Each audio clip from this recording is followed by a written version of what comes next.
First, tonight's special election results are in, and Myra Flores has won Congressional District 34. CBS 4's Iris Karami joins us with more on the results from Flores' watch party. Iris. Thank you, Chris. We are live here at Myra Flores' watch party where the Republican candidate for Congressional District 34 is celebrating following her congressional win tonight. I spoke with her earlier tonight where she shared her thoughts about her candidacy.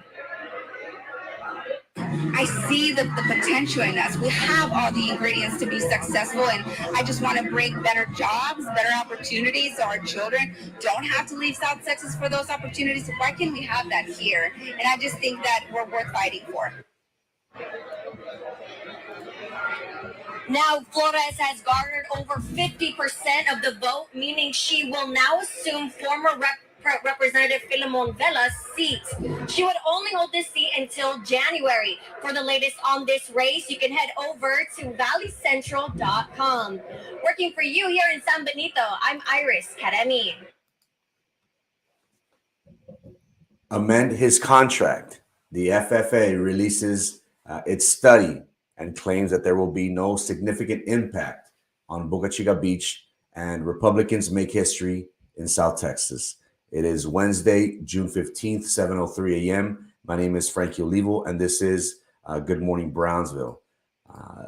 Today we are set for, this week we are set for a possibility of having showers. We do see here that the western part of Hidalgo County Star is looking at the triple digits. Hot day. The city of Brownsville is at 92. Sapajari Island is looking at a cool 83 degrees. Harlingen 94. There will be some small chance of rain early this morning, but it will be partly cloudy conditions throughout the day.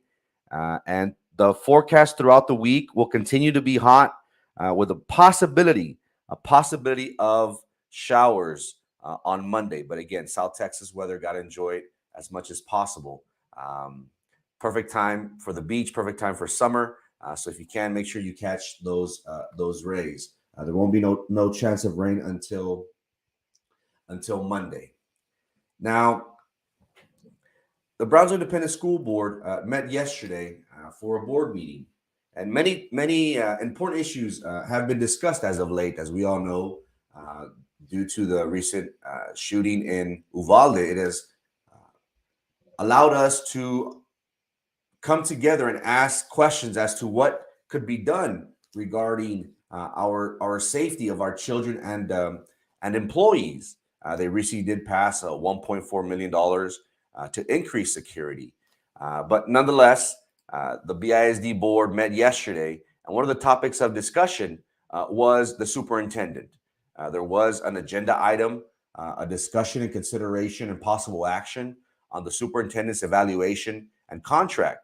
And as we all know, the magic number in politics to pass legislation, to pass an ordinance, so to speak, is the number 4. We see how, as of right now, the superintendent is okay. The magic number is 4. The interesting thing is that this was a split vote, 4-3. Those that voted in favor were Daniela Lopez Valdez, Denise Garza, Eddie Garcia, and Prissy Roca-Tipton. Those opposed to the superintendent were Minerva Peña, Drew Brown, and Jessica Gonzalez. Now, to put it into perspective, the BISD superintendent makes $400,000. And the interesting part here was the dynamics of this. Now, there was a previous board member who is now currently in federal custody who did wheel and deal this contract, so to speak. It was said by many insiders that the goal for this school board member was to make this contract, to fluff up this contract, to be able to one day replace our current superintendent. That was the mindset of that previous board member. She saw her eyes on the prize, and that is one of the reasons why our superintendent has such a large and hefty salary. Now, I don't want to minimize the role and importance of leadership and sacrifice that a superintendent encompasses. As we all know, the BISD district is a monster with over, we had one time we had over 50 school or campuses in operation. The daily budget for BISD is close to $1 million every day. So it takes $30 million to operate BISD in 1 month. It is a monster. It is a juggernaut. Now, we do realize the importance and significance of this position. There are other school districts in the Houston, San Antonio, Dallas area that do receive these hefty sums, but at the same time, they do have larger enrollment. As of right now, as we all know, BISD is in a fight for enrollment. We have the likes of Jubilee, Harmony, and who can argue or who can go against and make the argument that IDEA has been carving out not only South Texas but throughout the United States, and we have seen that IDEA has been one of the biggest competitions of charter schools compared to public education. We can make the argument that 80-90%, they have a high rate. IDEA has a high rate of sending their students to college as opposed to public education. But nonetheless, currently right now, the district is bleeding enrollments. We're losing children. Could it be for lack of motivation? Could it be for the simple fact that public education isn't what it once was? These private schools, these charter schools, they do focus not only on the end of course exam, but ultimately on life skills and preparing our youth for college and for the real world. But nonetheless, BISD currently right now is bordering between 39 to 40,000, 41,000, depending on who you ask on any given day, is looking at. And the salary from BISD is $400,000. Now, we understand that this role is very, very important. And one of the other caveats in that contract that I do want to mention is an incentive deal. Now, as we all know, every smart attorney, every smart negotiator, you always try to create incentives for your client. In baseball and sports, if I score a certain amount of points, if I become MVP, if I win a Super Bowl, I get a raise from my contract. Well, the previous school board member who had ideas of wanting to rake in the big bucks one day for being superintendent herself made a clause in our current BISD superintendent, Rene Gutierrez's contract, that if BISD teachers receive a raise, he will also receive a raise. Now, one could argue and say, hey, what is good for the goose is good for the gander. But at the same time, it is all done with percentages. And I may be off, but I think it is a 3% raise, if I'm not mistaken. That if the teachers get a 3% raise, the superintendent also gets 3%. Now, it's kind of like mixing apples and oranges, so to speak, because we are looking at a salary of 45, 47,000, the entry level teacher employee salary at BISD compared to $400,000. Whenever you do the math, and I'm not good, I can't do it off the spot, but we do know that $400,000, 3% is a larger sum compared to it's $12,000. I want to say off the fly, compared to $47,000 as a teacher. So that is a caveat. That was a clause that was instilled. And you would think, why would somebody do that? Again, a certain individual had the mindset that she herself was one day going to become superintendent. Now, what needs to give? What needs to happen? As we all know, life is getting a lot more expensive. Inflation is through the roof. Gas prices. We are arguing every day and asking people, where can I find the cheapest gas to fill up my gas? Because, my Porsche, I used to fill it up with $15, $20. Now I'm struggling looking at the pump, paying $35, $40. Who feels it a lot? Teachers, of course. We all do, but mainly teachers as well. Now, the idea of morale, we can all agree at BISD it is low. When I ran for the position, my mindset was to change the morale, to boost up and encourage and motivate, but more than anything, to let the employees know that they are valued, but not only through words, but through actions. Because at the end of the day, teachers don't care that, oh, you're doing a great job, you are the best, pat on the back.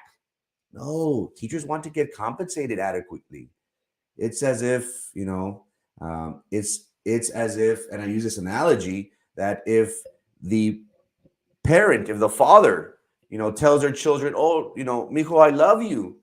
And the son's like, Dad, you don't provide food for me. You don't provide money. You don't provide the necessities. How do I expect to live when you're not providing me with the essentials, with what I need? Father, same thing with BISD. How could the board members look them in the eyes and say, hey, I value you. You are an important person. Please stay. As we all know, everybody is fighting. Everybody can't wait to retire and say, you know what, I've had it. COVID has had a lot to do with it, of course. But at the end of the day, we are spending a lot more money on consultants, on high-paying contracts, on making sure that our compadres that have energy contracts, the Putinets have that energy contract with Denise Garza. We are so focused on making sure that their buddies are making money, when at the end of the day, the important thing to do is take care of our own. What we need to do, ladies and gentlemen, is we need to amend the contract for our superintendent. $400,000 in a school district that has 39,000 enrollments. We do not compare to the likes of Houston, of Austin, of Dallas, of Addison, large metropolitan areas that one could make the argument that, hey, they do deserve this raise. Paraprofessionals, our custodians, our bus drivers. When is the last time they were given a significant raise? And the unfortunate thing, ladies and gentlemen, is that these board members, they play with us. They say, teachers, you want a raise? Well, guess what's coming up for election? Vote for me because I'm going to give you a raise. But as we all know, inflation is 8.5%, the highest it has been in 40 years since the 1980s, which is something unheard of. Yes, we give you a 1.5, a 3% raise, but inflation offsets that. And I really don't make anything after taxes and after inflation. Donna, San Antonio, there have been other Dallas, there have been Houston, there have been other school districts throughout the state of Texas, throughout the United States, that have rewarded their employees, their teachers, their custodians, not with a 3, not with a 4, some as high as an 8% raise. And again, we can argue Elon Musk, Papi Musk gave millions of dollars. That some of it was gone to technology, but again, that technology is not being used. Technology is always outdated. We should focus on making sure that our employees, our teachers, are well compensated. A father who tells their child, I love you, but does not provide, does not give food, does not provide clothing. What is the child going to say? Dad, you don't love me. Why? Because you just say it. We need to amend the contract. $400,000 on a contract that has been seeing a decline in enrollment. And again, we should treat our leaders as a business. Have they been producing? Has Mr. Rene Gutierrez done an amazing job where it justifies the $400,000? I don't believe so. We need to amend this contract. Again, the number is 4, and it barely passed. So we will be monitoring the situation, and we hope that the board members don't use their own political agendas to put that money before the teachers. They fell for it. And they said, Mochate, dame feria, don't tell me, show me. No, I'm just kidding, man. I love you too. Thank you for always having my back. But nonetheless, the school board members, what they do is, you want to get paid? Vote for me. Oh, you don't want it? Okay, vote for me. Do not fall for that trick. I feel as if 2 years ago, that is the tactic that was done, and many fell prey to it. I hope our teachers go to the polls and choose candidates that will make the decisions not for their own personal agendas, but for your livelihood and for your families. That is something that we need. The FFA recently released their report on SpaceX. And the interesting thing was that this report found that there would be no significant impact to Boca Chica Beach. And one would think rockets, bombs blowing up, large noises. How could this not have any sort of ramifications, any negative impact on our local ecosystem, on our wildlife, even on our community, on our residents? Does money make the world go round, as we all know? Did the FFA side with one of the world's richest man by passing this report? And we do anticipate that a lot of litigation will come through this. There are many individuals that are saying, hey, you know what? FFA dropped the ball. And this is a hard issue to digest. Why? In one, because I want to see Brownsville grow. I do feel that, and I've always said it, and I'm proud to say that I feel that as if Brownsville is that city on the hill, and we just need something. We just need something to get us over that hill. But by having SpaceX here, I feel as if we're giving something for another. We are allowing money to dictate our role in allowing us and encouraging SpaceX to be the launching site to Mars. Many Texas residents feel as if this report was not done in the best interest of the residents, but more importantly, done for the better interest of humanity and space exploration. But nonetheless, how will our community react to this announcement? There are many individuals that live in the Boca Chica beach area, and they are upset that their commute is sometimes interrupted.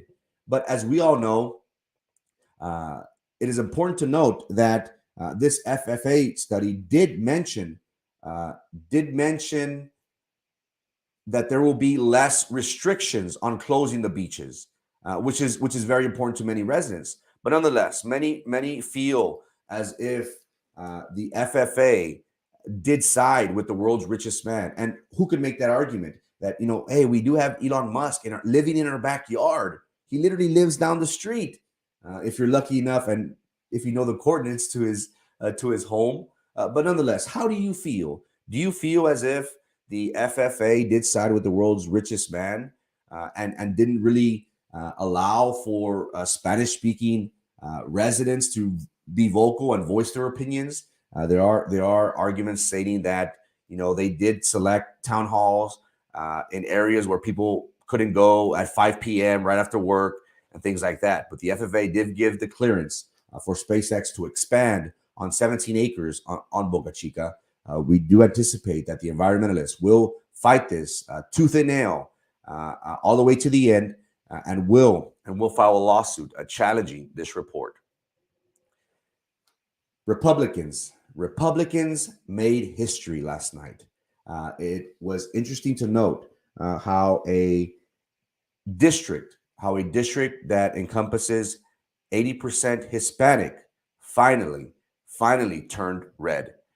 Yesterday we had the special congressional election day for this special election congressional district race. There were 4 candidates, and we were very adamant, and we were caught by surprise by the results, because we did anticipate a runoff between Dan Sanchez and Mayra Flores. It was impressive to note how things turned out. And every election is different. Many factors always change the dynamics of every election. Right now, the world, the world find themselves in the middle of siding with certain countries due to the war. Here in the United States, there's a lot of turmoil, immigration, inflation, gas prices, the way we look before the eyes of the world. A lot of factors have been going on, and it is impressive to note how individuals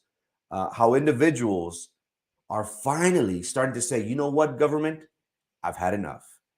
It is impressive to see how individuals came out to the polls and were vocal in their opinions when they said that the Democrats no longer deserve a chance at representing us. And as we all know, South Texas has predominantly been blue for many, many years. And it was impressive to see how a Latina, how a female became the first congresswoman for South Texas. Mayra Flores did reach 51% needed to avoid the runoff. And again, it was a David versus Goliath matchup.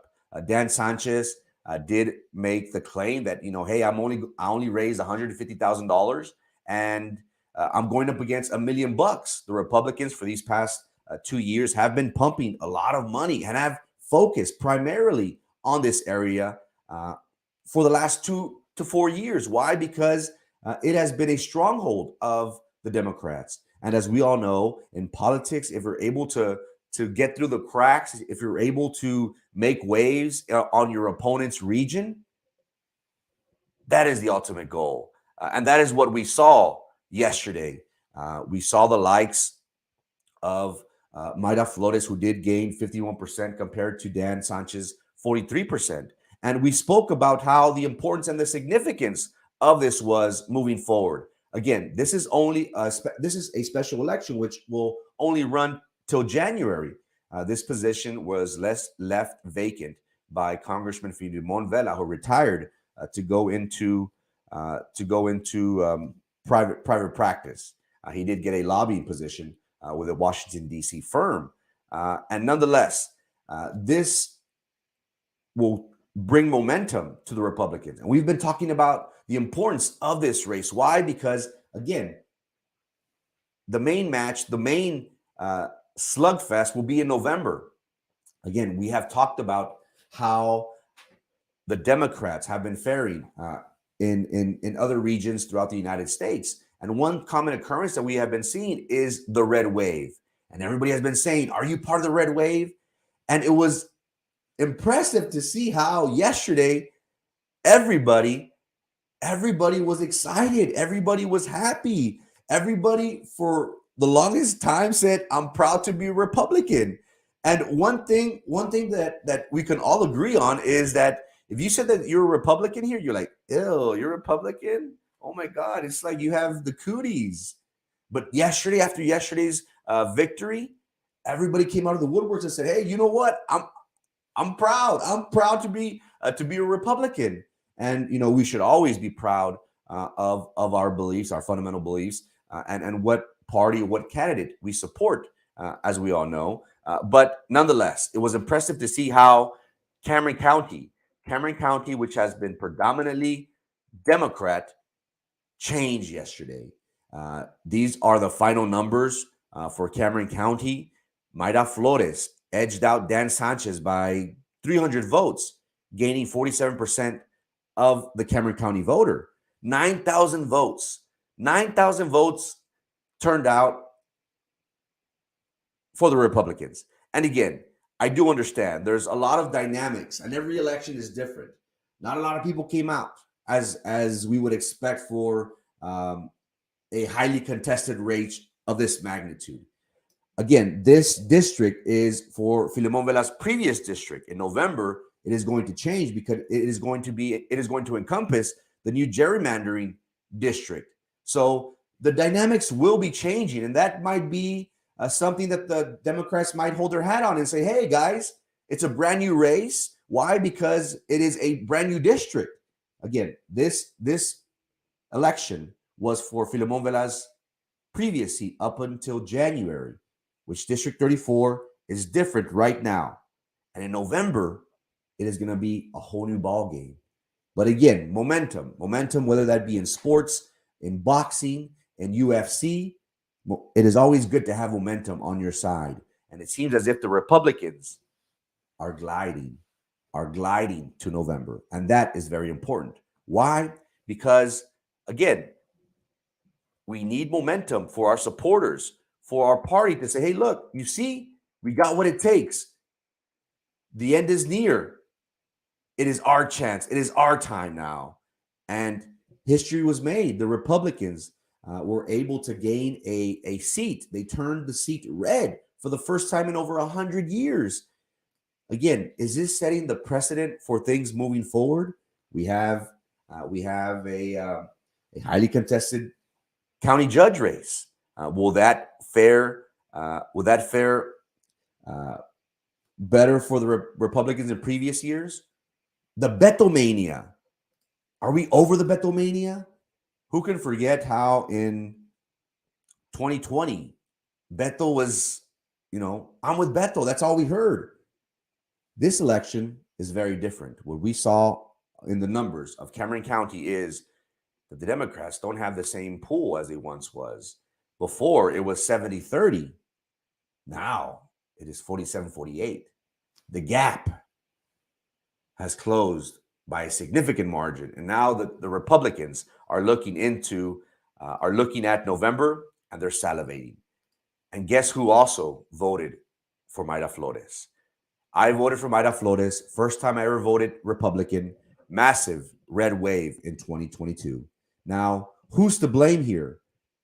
We have been monitoring how President Biden has been throwing jabs at Elon Musk, and he has been favoring the likes of Chevy, Ford, GMC, established automobile industries as compared to Elon Musk, the electronic cars. But again, a lot of money has been flown from the automobile industry to the Biden, to the Democrat administration. But nonetheless, if it's not a good thing, it is not a good thing whenever you have the world's richest man go up against you. And he posts, and he has previously posted that he's going to be voting Republican, not only in the special election, but also for the next presidency. And it is important to note also, again, it's not a good thing to have the world's richest man fighting against you, not on your side. Now, is this setting the precedence? Will this election that Mayra Flores was able to win, was this going to set the precedence for not this election, but for the county, for the city, and throughout the state? Again, this is and has been a very important race. Why? Because it has shown how individuals were fearing this. And Dan Sanchez posted yesterday, and one thing that he posted that caught my attention was that he was upset. He was upset at the Democratic Party. He says too many factors were against us, including little to no support from the National Democratic Party and the Democratic Congressional Campaign Committee. At the end of the day, my faith, love for my country, and respect for democracy guides who I am. Nonetheless, he takes jabs at the Democratic Party. Did they leave their candidate out to dry? Did they see the writings on the wall and said, you know what? That's a lost cause. We're not going to invest. We're not going to create a PAC, because the way it looks, it seems as if the Republicans might take it in June, and they might take it in November. This is very impressive to note, because for a party to leave one of its candidates in a contested seat, it is very telling. Now, moving forward, what's next? Vicente Gonzalez is probably waking up and saying things aren't looking good. Many have questioned and said, why didn't he run for this special election? Again, he is currently the congressman for District 27 that encompasses Nueces County and McAllen area. So right now he is their current congressman. But if he would have to run for this position, he would have to resign. And there are a lot of factors that go into play. But he was from the outside looking into this race. Is he shaking in his boots? Is he worried and saying, "Oh man, what do I have in store for myself?" Again, there are different dynamics. You know, each election is different. We do anticipate a lot more voters coming out in November. And how will this affect Vicente Gonzalez? Coming off of a loss is very difficult. Now, imagine coming after a loss and having to do that once again. Well, that is what the Democrats are having to deal with, because the main fight, the main event is November. The Republicans are gliding to November. And Mayra Flores made history. It is the first time that the Republicans have turned a seat in South Texas red.